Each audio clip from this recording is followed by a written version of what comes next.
If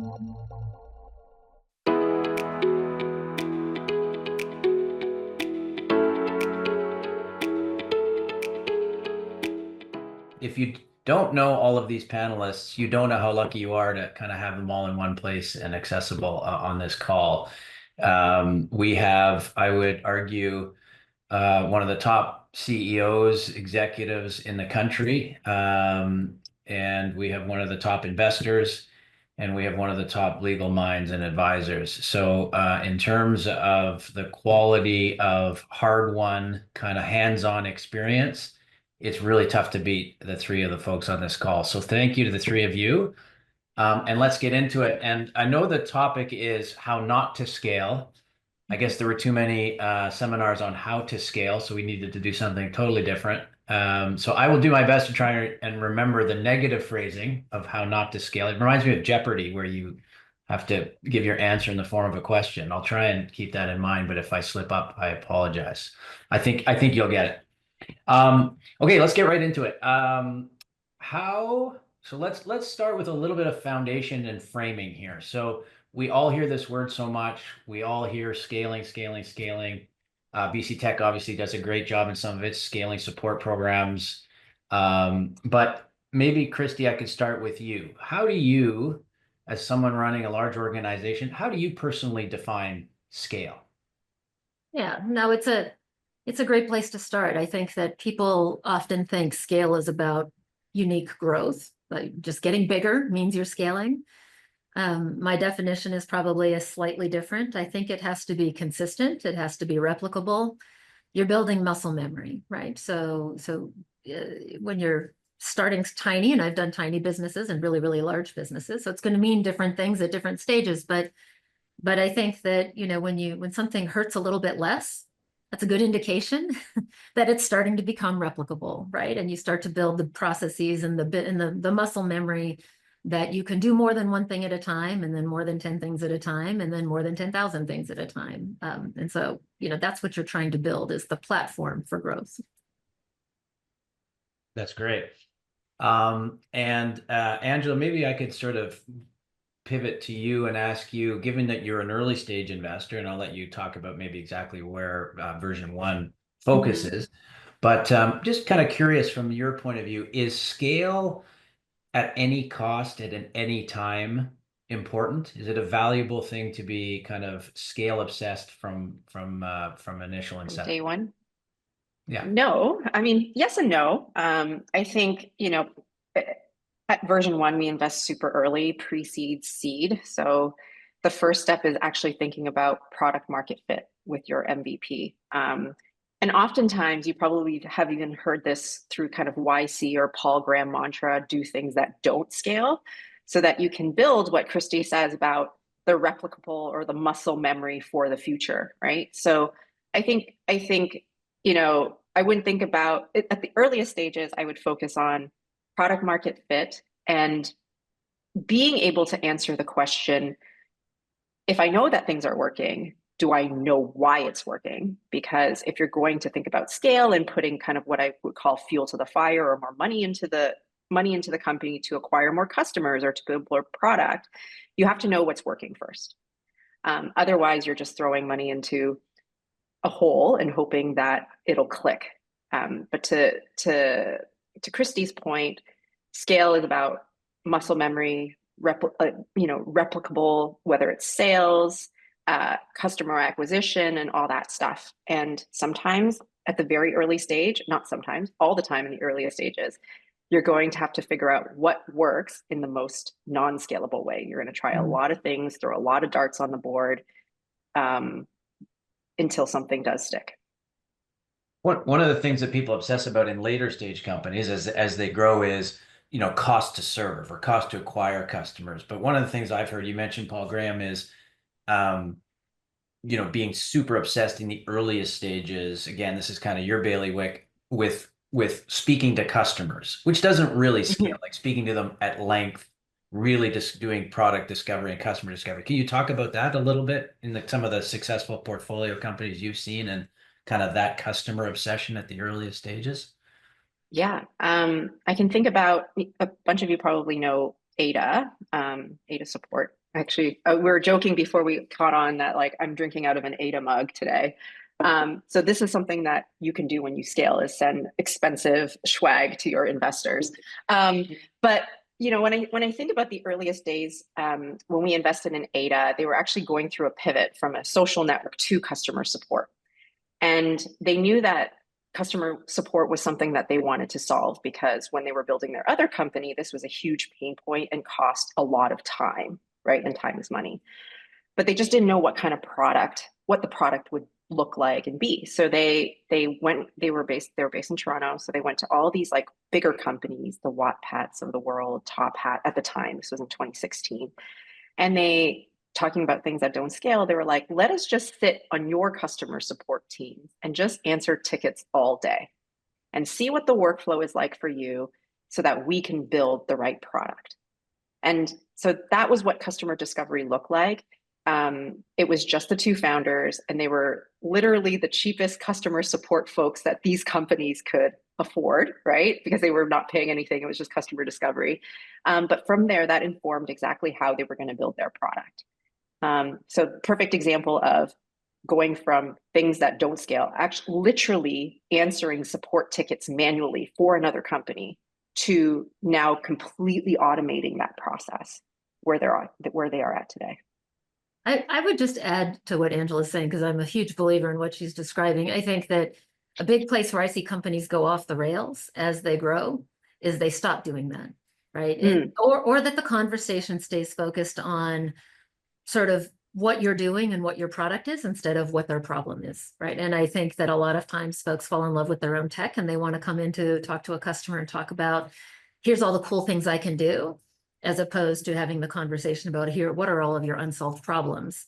And then taking that back and using that to fuel your roadmap. And this is a deadly mistake for any company that has been aging or growing, is because the world is going to change. Like Absolute started doing something very different 30 years ago than what we do today, right? And dramatically different. But even, you know, when I came in 6 years ago, right, a lot of the first steps were sitting down and talking to customers, not like, how do you like my stuff, but like, tell me what your 3 to 5 year plan is and tell me what unsolved problems are in that. And then coming back and thinking about what's the hardest part of that they haven't been able to solve yet and how can we help? So that's a DNA, that's a fiber of something that you have to be good at all throughout your scale process. And then I think the going from kind of MVP to scale, then you have got to figure out what is a bespoke solution for your customers versus what's a general broader platform that I can use to service more customers, right? And figuring out what that balance is. Because we know that, you know, we were just, again, before hopping on this call, one of Ada's earliest customers was TELUS, and TELUS has all these different integrations. And so it was a very meaningful conversation, founders with TELUS, with the board, on what exactly should we build, right? We obviously want to make TELUS happy, but we can't do it at the expense of all of our engineering efforts that would just go to TELUS, if that makes sense. So, I mean, I think that's a nice problem to have once you get there, but it's, I think, something when we think about doing things that don't scale, like you have to, at some point when you start out that way, it's great because you're building that, the goal is to build that muscle memory, but at some point you also have to figure out, well, what is it that can actually scale versus not, and making the right decisions on resource allocation. Yeah. Hey, Rich, just on that, Angela, I was listening to Derek Johnson from JNAP speak the other night, and he was talking about customer selection. So they were really focused on churn as they scaled and trying to keep it down. But an audience question led to sort of the comment that, I think this is a little bit of your point, they were very careful about not trying to be all things to all people. So really working hard at making sure that they were scaling in a way that made sense based on the customer that they could actually service. So I hadn't heard it expressed that way, but it was an interesting comment. I think it was Steve Jobs who said one of the sort of disciplines as you're scaling is saying no to great ideas, right? And another sort of adage or cliche, you can do anything you want, you just can't do everything you want. So the selection of where you apply your resources really should be viewed, as you're all saying, kind of through the lens of the customer. And oftentimes I think for those of you on the call who may be kind of engineers building a product in the early stages, there is, not to sort of stereotype, but there's often a preference to solve hard problems that may or may not have direct alignment with what the customer need is. And it's like about building the thing, and then the view is, well, let's go just find the market that needs the thing I want to build or just build. And it's actually, really, as you've heard from everyone, it's really critical to kind of invert that thinking and start customer problem and solution first, and then go I in. think it's a transition, right? Because I think that you can't engineer in a closet without talking to customers. You have to have that feedback loop to make sure that you're getting it right at certain points in the process.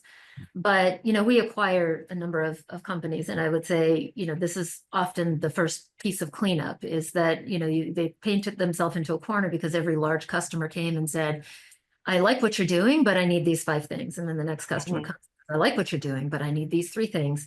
And the 2 sort of critical mistakes that I see is that at like some point you have enough information to know what the platform is.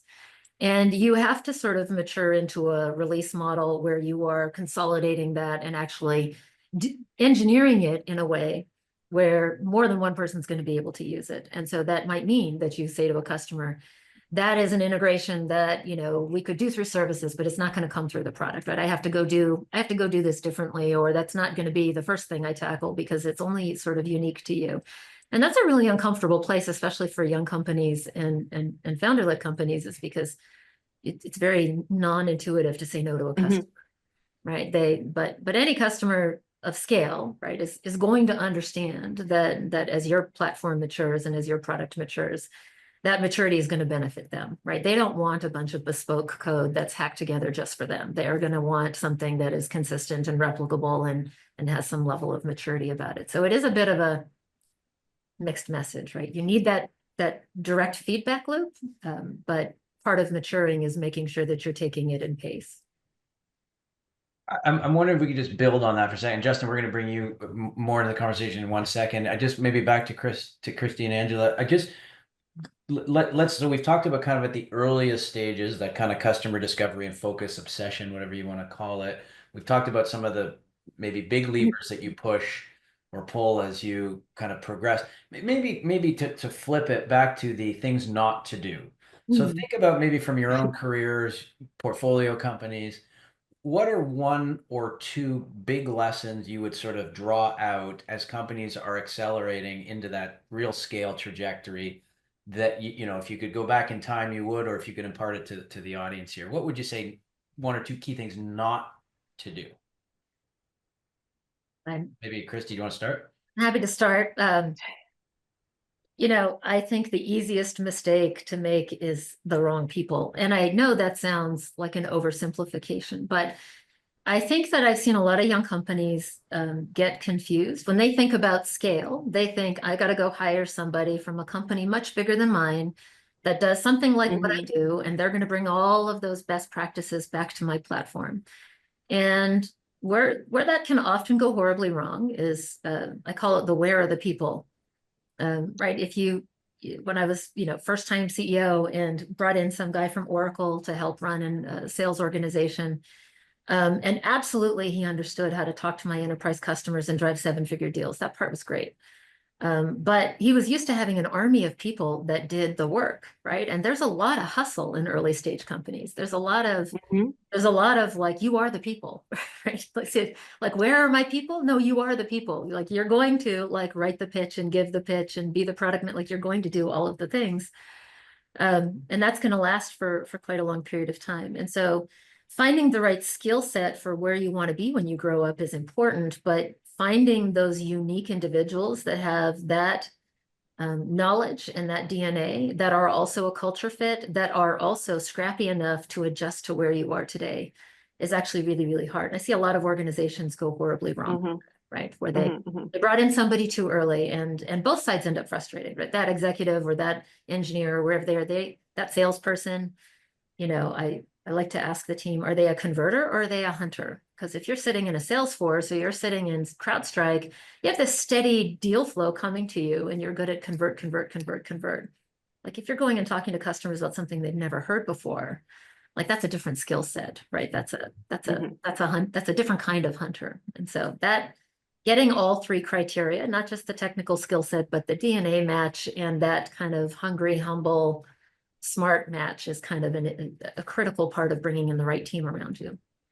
And this goes back to something you said at the beginning, Christy, which is scale for just growth's sake is not really effective scaling. And so just adding bodies, if you want to call it that, whether they're junior roles or misaligned, experience and perspective to what the job actually requires for success is probably a recipe for disaster, at least inefficient scaling, right? Where you're just adding bodies to throw at a problem that aren't actually delivering. For people who have operated on large platforms, were not necessarily the people who built those platforms. And that's the piece that people often get wrong, right? So you could have been a sales leader or an engineering leader in a bigger place, and there's a lot of operating at scale that is going to be helpful to you.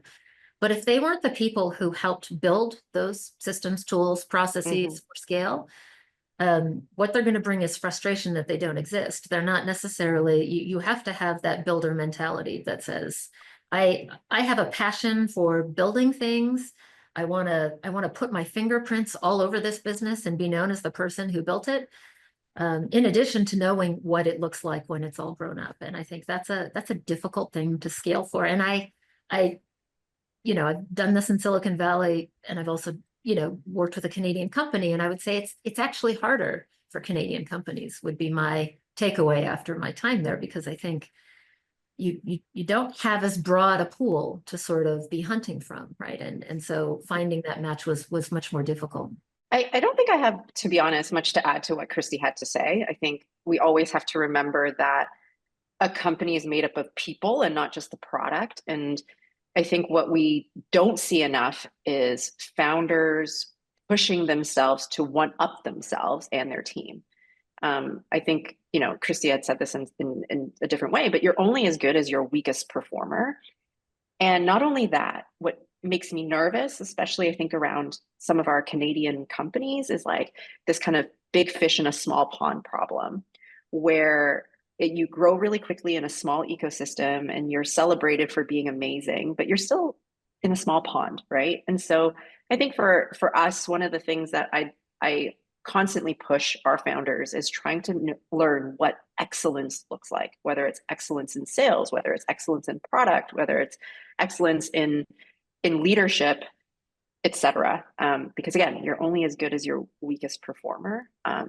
And so, just coming back to Christy's point on team, it's really about team, investing in at the right time and in the right people, which is easier said than done. Well, let's actually, talk there's probably one tactical thing. It's like, if you feel like you need to let someone go, you should have done it already, and don't dwell on that for too long. I had dinner when we've I seen was that too. when I was a much younger person. I had a dinner with a bunch of what I considered at the time to be the sterling kind of CEO community in Canada. And there was 12 folks, and I did ask that. I had an opportunity to ask that question. I said, what would you do differently? Kind of what's the one lesson you would impart to people 20 years your junior? And the answer was exactly that. Fire earlier. Really? Yeah. Basically the message. If you have concerns, there's probably a good reason. You'll follow your gut metaphor. Okay, let's transition. Justin, I just want to bring you in, and let's think about team. We talked about the importance of team and talent, and I think the expansion of the term team to include legal is important. One I'm sure you'd agree with. So whether it's inside legal talent, external legal talent, you're one of the best in the country and in this space. What pieces of advice would you give on things to consider, and I guess to come back to the framing, how not to scale? So what lessons to impart? Yeah, that's a good question. I think on a general high level sense, what I'd say is a miss, and what some founders do, and I think that it's a missed opportunity, is to think about your lawyer as a transactional support for a function. So they look at it and they say, I need to, we're growing our team. We need to move to a new facility. I'm going to have a lawyer to negotiate the lease. I'm going to have a lawyer to do an employment matter. I'm going to find someone to help us raise capital because I already have a term sheet. So it becomes very transactional, where they think about legal as performing a function that they can't perform. But I think where they miss the opportunity is a really good legal advisor in this space is somebody who you think about as a strategic advisor. So I've had the CEOs that I work with, some of them will say, I think about you as a member of my C-suite team. So when I have thoughts or problems or strategy, I phone, because often earlier stage companies don't have in-house counsel, right, Rich? So they phone their co-founder, they talk to their CTO, they talk to their head of sales, but they don't think about, well, I should talk to my lawyer, either because they think it's expensive or they don't think about it as being strategic. It's just transactional. So I think a really good legal team can provide a ton of strategic advice. We see obviously hundreds of companies every year doing hundreds of deals, and it's not just financing, right? There's a lot about growing your business that we see, and we see what we're seeing work or not work. So to me, that's a very broad brush response, but I'd say think about your lawyer as a strategic advisor. And if they don't feel like someone you should phone to ask for strategy, you probably are working with the wrong person. So you should find someone that works for you. It's not always the same for every founder. But when you're raising capital, it shouldn't be a call you make after you have a term sheet. It should be a call you make when you're thinking about raising money, because there's going to be a lot of value that's added that's not purely transactional. So I think at a high level, that would be my primary comment. And that happens, some founders are engaged early. It's often those who have advisors that reach out to the Angelas or the Christies and say, how do I build the team as I'm, founding my company? How should I think about core components of what I'm doing? And those people will reach out to us early. But a lot of entrepreneurs are, as Tamara Mohammed likes to say, they don't leave the building a lot. They're sitting, and I think Christy referenced this, they're maybe sitting doing their engineering. They're not really thinking about, certainly not thinking about legal as part of like a core foundational piece for their business. And then I think when you think about scaling, what does happen as well is you have a lot of other issues you probably not contemplated as you scale. So we have a lot of clients, if you're a SaaS business or you're even dealing with a technology with large enterprise, even if it's not SaaS, in the early days, you're just contracting based on whatever form you either take off the internet or your customer gives you, and you think, well, it doesn't really matter. We're contracting, we're securing revenue. That's all that matters. But as you get bigger, and I've had this happen with companies who get to a Series A or a Series B, who haven't properly thought through something as simple as commercial contracting, all of a sudden you're not thinking about, do we own data? How are we able to use data? Our entire platform is built on us scraping X or Y, and we now can't do it. So thinking about even your liability exposure, like things that sound basic, but if you don't work them into your workflow early enough, the small problem can become a significant problem. Sales tax overhang, people that scale and start selling to customers across the United States, and then one day somebody tells them they were supposed to collect sales tax in all 23 of those states, and they haven't done it for 5 years. That kind of stuff. So as your business gets bigger, your reach is bigger, you're doing more development work. If you don't have legal who is thinking about those issues and highlighting them for you, often they're missed. So I think growing your usage as your business grows is another way to think about the risks of not engaging with legal. And I can tell there's a question in the chat, Justin. I'll have you maybe comment on a second, which is kind of speaking to it. It all sounds good, but at $500 an hour, how much proactive work can certain companies afford? And I'll let you respond in a sec, but I will say this: having been an entrepreneur and selling businesses and being on the other side as a corporate acquirer and investor, and then running my own fund, I'll tell you that the number of times I've seen significant, let's say, value left on the table because there is a disconnect or a deficiency in the legal team on the other side, on the counterparty, is like I've lost track. So you might save yourself $150 an hour or 100 or 2, 3, whatever, pick a number. But if you are sacrificing hundreds of thousands, millions of dollars in potential upside, not only in a transaction, but in an ongoing revenue situation, that math just doesn't fly. So it may seem painful at first, and Justin, I don't want to steal your thunder here, but it may seem painful at first, but the number one asset you're getting when you go with somebody like a Justin is the experience, which frankly, increases the value output exponentially. Yeah, for sure. And I can answer this specific question, but then also conceptually, what I'd say is, if you're putting together your budget and business plan as an early stage founder and you're not allocating dollars for legal, I don't know what to say to that. Like, it's sort of like you can build a house without paying an architect or a GC if you want, but you're going to get what you get at the end of the day. So you have to, and I've had a lot of investors say that to their founders, there has to be a line item where you're saying, I don't know exactly what the spend is going to be for yet, because it's iterative and it depends on what we encounter, but you have to plan, like every other expense you incur, that there's some line item there for legal, right? And you'll get more clarity on that as you get more experience and as your business grows. But so that it's just something people sometimes don't think about. But to answer the specific question about how do you afford the expense, the firms that do this kind of work with early stage tech companies should be able to accommodate the growth of your business. So we work with early stage companies all the time, from pre-incorporation, frankly. Some of the companies that you read about every day, we worked with before they were incorporated. They weren't paying us the amount of money they're paying today at that time. And so what does that mean? Well, we help support them. We defer fees. We have fixed fee engagements that we work through issues on. We also use our own internal technology to drive down cost and efficiency. So when we're doing 300, 400 financings a year, we have the capacity to do it on an efficient basis, effective basis. So it's about pushing to find the right supplier that will accommodate your particular capacity to pay. I mean, as you can imagine, if you're a lawyer to startups, there's no certainty that we're going to get paid for the work we do with every single company, because we don't make people pay in advance. And of course, startup life is hard. And sometimes, you have to have a partner as a law firm that is willing to invest in the relationship. So I think it's a matter of finding the right people. Can I just add something very tactical to that, Rich? Because I think it's a great conversation. I think first of all, I 1000% agree. I think your two best advisors as a early stage CEO is your legal team and your auditors, right? They're the folks that are looking at 1,000 other companies like you, and you can ask.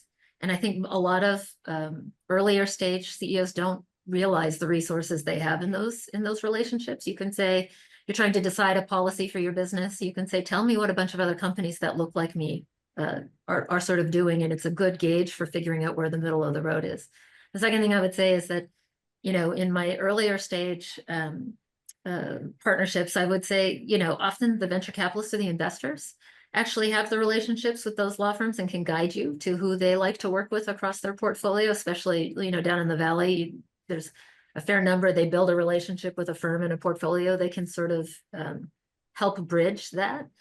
And then very tactically, like, where is the place to inject them? And I would say your board meeting, right? It is really easy. It's a finite amount of time. It's a regular interval. I don't care what size company you are, right? If you're trying to build a relationship with a firm, have them sitting in on your board meeting is helpful, because you're going to be talking about international expansion. You're going to be talking about data privacy. You're going to be talking about all of those things. And that is the right level and the right opportunity for someone to hear something and go, oh, I actually just faced this with another company. Let's talk after the meeting, right? And so there's an easy way to sort of hook in there that doesn't require sort of flowing them through the organization. So just something. And Christy, just on that point, I'll just say it out loud. I mean, most of us that do this for companies that are early stage, once they raise venture, we're not charging to go to those board meetings for your regular cadence board meeting. I wasn't going to say that out loud, Justin. No, and I appreciate that, but you could have. It's true. We're sitting there because we also want to be there so that we anticipate what you're doing in your business, and we will also be the person who works with the CEO in advance of the next board meeting to say, here's what maybe didn't go so well. Let's think about how you can prepare for this meeting in a way that it's a safe space for the CEO. I want to come back to some very actionable. So maybe Andrew, we'll start with you. You've seen a lot of companies, both ones you've invested in, ones you haven't. One or two very specific, or as specific as you want to be, KPIs or tools that you use to measure, and you've commented that you do invest at kind of pre-seed and seed, but as those companies graduate to be a little bit more mature and up that scale trajectory, what are some tools that you personally like to use to evaluate that kind of progress to scale? Can you maybe talk about some of those? I this is a hard one for me to answer because I'm not the one to tell you what tools to use. And it changes so frequently. So, but what I will say, and maybe Christy can answer this question better than I can because she's an operator. But for us, like no tool specifically, we just like to get updates with whatever you think your North Star is, for example. So if you are, for example, a marketplace company, you're probably looking at not just like high level GMV or like gross merchandise value, but the number of transactions that are happening on your platform, et cetera, right? So I don't think it really matters what tools you're using per se, because I can't really speak to that. It's going to depend on like how you build your software, et cetera. And more about like what you identify as the North Star for your business. What is the thing that guides your entire organization or all your entire organization is gearing to improve or work towards? So it's a really roundabout answer to your question, Rich. But we're not so picky. I think for us, again, it's really about how are we keeping track of our progress? And that's going to be determined both by, I mean, sometimes founders are like, I don't know if this is what we would call, say, like a vanity metric, right? Like if we're just reporting revenue. Revenue sometimes is a lagging indicator. It could be something around engagement or cohort analysis of like, how often are people actually using your product, right? So for us, when we are evaluating progress, that's what we want to see. It doesn't matter how it's presented, and how you're tracking that is going to depend on the software stack that you're building. And maybe Christy can speak a little bit more specific to that, but that's kind of how we see it as seed investors or pre-seed investors, thinking about how to help them get to a Series A. And I think and I'll let Christy answer in a sec. I think it's important to highlight for the group, for the audience, you're not imposing your fixed set of spreadsheet metrics. You're saying to the company, you tell us what you think is the most important. All we're going to do is help you manage the progression towards or the progress along those. Sure. Or we'll just give you really important feedback to say, hey, actually it's not this KPI, or it's probably something that's even deeper. So as an example with Ada, this wasn't feedback from the board, but Mike for years, right, he would report his KPIs would be like kind of top line revenue, right? Now it's changed towards automated responses, like the percentage of them. So like the closer we get to 100% without any human intervention, the better, right? Because that's going to inform how much money you make, right? And how many customers you have, et cetera. Which again, as I mentioned, those things could be lagging indicators, if that makes sense. I agree with all of that. I think that, and I don't know that there's a specific tool more than strategies. I would say one of the challenges, I think, when you're, especially some of the founder-led startups I've talked to, or when you're a smaller organization, is that there's so much data about your business that it's hard to pick which of the things are people going to care about. And so one of the strategies was sort of to take a look at when I grow up, right? So I may be tiny today, but if I think of who I'm going to be, my company's going to be when I grow up, who is a replicable example on a larger stage, either a public company or somebody who's just gotten funding, and what are the metrics that they talked about that help drive valuation? There are some very obvious ones, right? If you are in the SaaS space, there may be sort of unique metrics to your business that help give color. But like Rule of 40, which by the way, I'd argue is now Rule of 50, is kind of the golden number, right? And so it is your ARR and your EBITDA growth rate. And there are some really great tools out there, whether it's Matrix or whether it's KeyBank. There are companies that benchmark SaaS companies and publish these reports, and you by company size. And even if you're below the beginning of where they report, you can sort of look at that and you can sort of say, oh, okay, so when I'm Series C, or when I'm going to have to go through a sale, these are the things that they're going to have to have to ask. I joined a company, I won't name them. And as we started instrumenting the sort of the reporting package for the board, they said, wow, this is a lot of the same questions that the PE firm that was about to buy us a couple of years ago was asking. That's weird. I'm like, that would have been a clue. That would have been a clue. So I would say, take a look. There's a lot of really great public information and benchmark tools that you can take a look at. And it's going to be a roadmap, right? You won't be able to do all of them on day one, but you can pick out the 2 or 3 that sort of help you tell your story. And I also agree with Angela, revenue may not be it. Bookings and billings may not be it. If you're a SaaS company, they're going to want to know about ARR or maybe about live activations. But you can look up, I guess, would be my takeaway. Yeah, and I think that's important for people on the call that lots of literature out there on how to calculate what the metrics are. You can apply them, as we've talked about, to your business. But I think it brings up a broader point, which I want to sort of touch on, which is, the route to financing your business is often kind of basically assumed to be through the venture capital route. And I think, Angela and I as VCs and Christy as an operator, Justin as an advisor, like we will all tell you it's not for everybody. It's the worst kind of financing for a vast majority of businesses. And so for those of you who are entrepreneurs, maybe have nascent businesses, it's not venture or die. It's actually, worth thinking through. If you look at those metrics and those tools, does my business actually have those kinds of growth, trajectories, or will it at any point? And if not, it's probably not the best use of your time to pursue that funding avenue.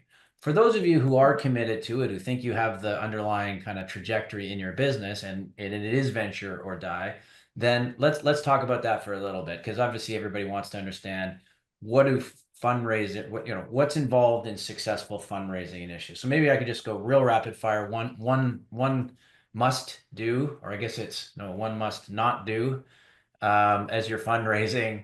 Angela, let's start with you. From your experience, what entrepreneurs coming in to pitch version 1, give us your kind of one thing not to do.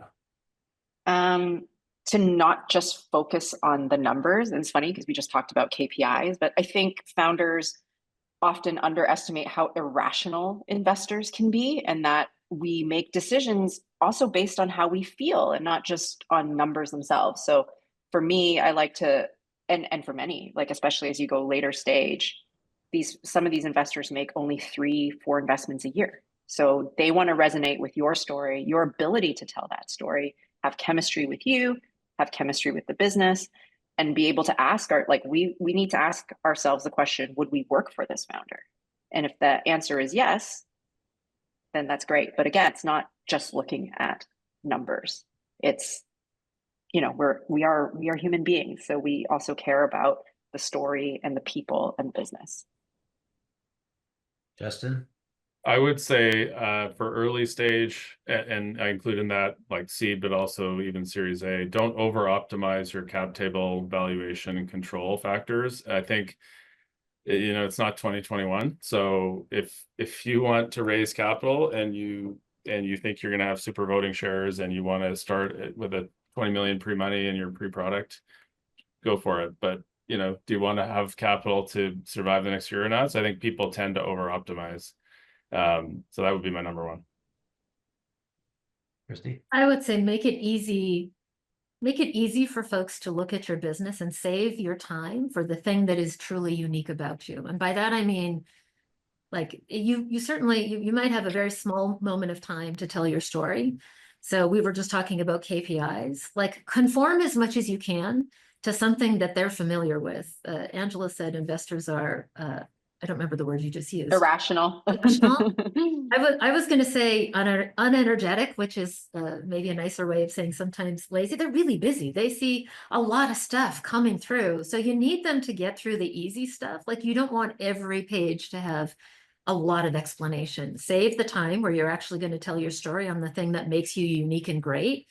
And the rest of it may not be a perfect rendition of your business, but make it something they recognize, right? So you can't be unique on every page. You'll run out of time. They just don't have that amount of mind space. And I would also say, just if you're playing across the borders, understand that that's different too, right? Canadian investors versus US investors and shareholders care about different things. And so try to make it easy.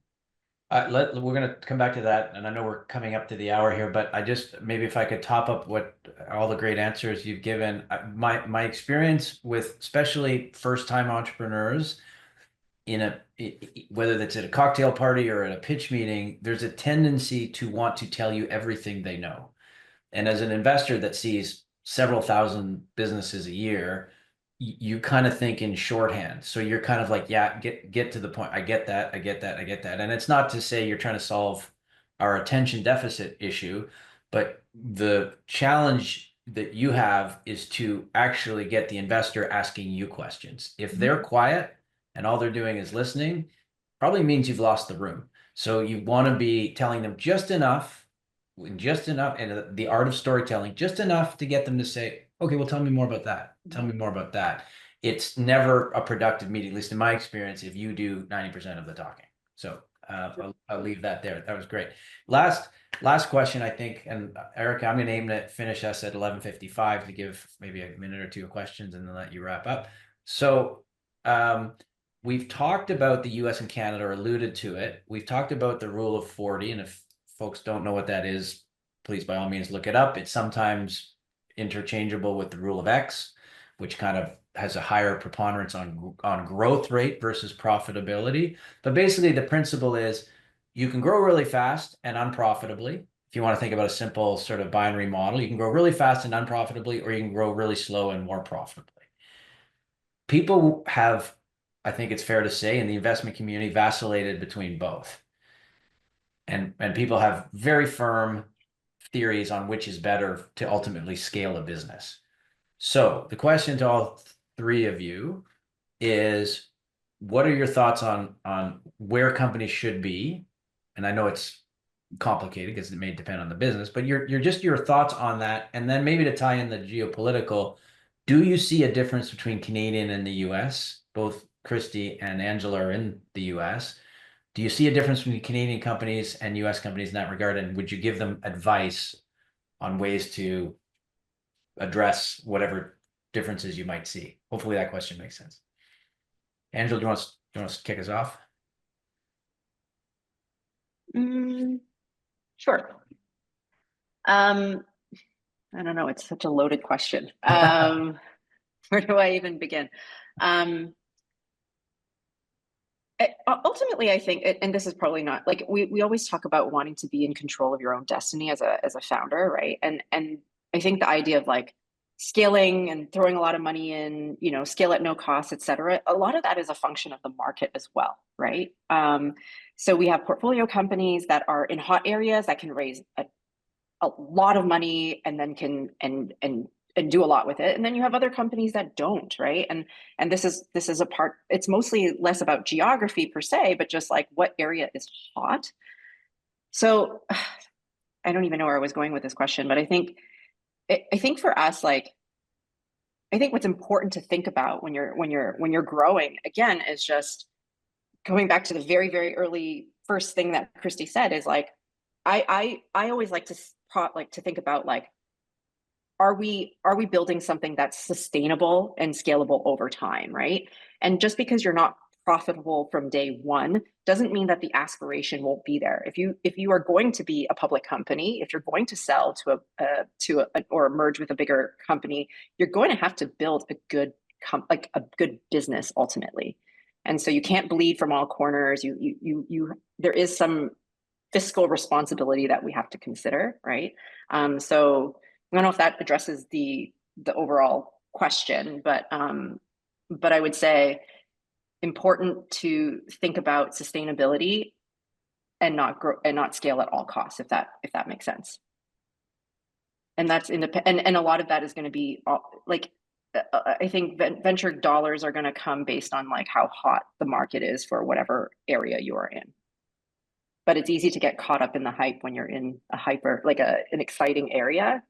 So just a reminder to stay grounded and to actually focus on building a business. I think Angela touched on something. So by the way, I would say which of those metrics, growth or profitability is kind of your leading metric is really a function of the market that you're in. By that, I mean the industry and the product sector and not necessarily the geography. And then the second thing is like, who's funding you, right? So that plays a big role. And so when we came to the Canada versus US conversation, I think when you get a little bit more mature and you're in the later stage or in the, in the public markets or even perhaps in some of the private equity markets, I would say there is a tendency north of the border to be more value focused, right? And if you think about the kinds of companies that are typically trading north of the border, there is a lot of resource and oil and gas and forestry and mining. And I mean, there's a lot of different things, right? But if you take a look at what's trading south of the border, tech has a bigger role. And so you end up talking to a lot of investors that only do tech, that have an orientation for a specific growth profile. And it's difficult as a company to be on both sides. And so for a period of time, maybe 4 years, Absolute was dual listed, so Canadian and American. And so that duality was really visible, right? And even if you were earlier stage and you were taking in funds from investors that had a different alignment, it's going to put you in a very difficult situation, right? So the worst extreme case I've seen is, and we might have been one of them, like your American cybersecurity market was pre helmet adjustment by the economy, right? I would say was growth at any cost in a number of categories, and cyber was one of them. And so my earnings calls were consistently like, why are you paying a dividend? And when I would talk to Canadian shareholders, right, the answer would be, or the question would be, why are you not paying more of a dividend, and why are you so focused on growth?